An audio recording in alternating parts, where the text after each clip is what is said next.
The One and Really Adventures of Thomas the Tank Engine, Episode 55, It Came from Outer Sodor.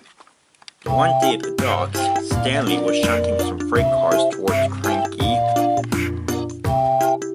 Come on, push those freight cars closer to me, said Cranky. But Stanley wasn't concentrating and pushed the freight cars too far. The trucks rolled down the hill too quickly and they crashed into the airport control tower. To make matters worse, Henry was pushing freight cars into the siding, and he crashed into the wreckage, and his train hit the bridge support, and the bridge support gave way and the tracks broke. To make matters even more worse, Edward was racing along the Sodor Bay Bridge with a train, and he crashed off the broken track.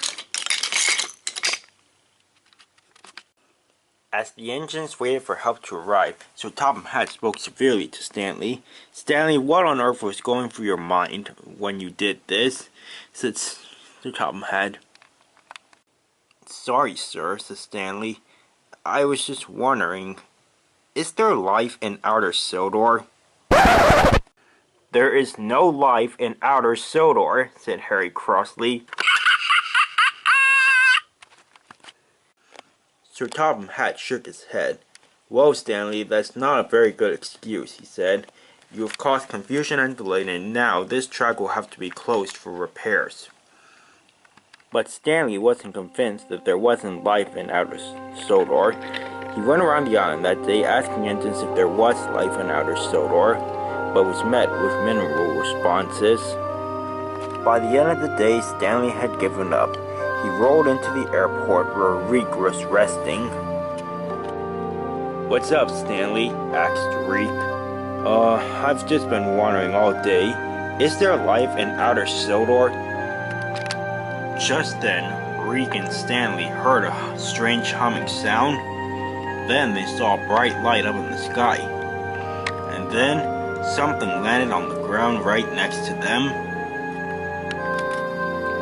"Wow," said Reek, "it's a spaceship." And out of the spaceship stepped a green, three-eyed creature with blue clothes, pointy ears, and an antenna. "It's an alien," said Stanley. "I knew it. I knew there was life in Outer Sodor."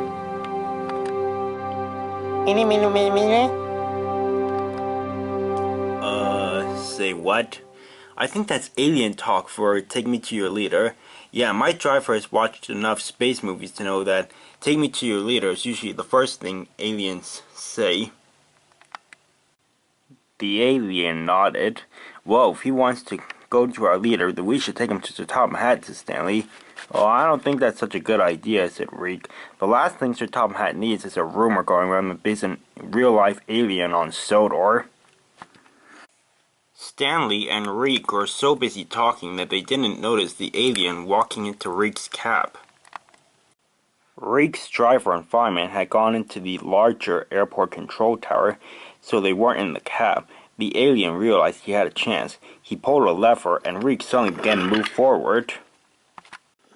"Hey, what are you doing? Stop! Get out of my cab," said Reek. Stanley quickly gave chase. Splatter and Dodge were resting when Reek raced by. "Help," he said. "I've been hijacked." "What did he say?" said Dodge. Something hijack. See, look, Jack's right there. Hi, Jack. Hey, guys." Emily was pulling a goods train down the line when all of a sudden she saw Reek coming around the corner.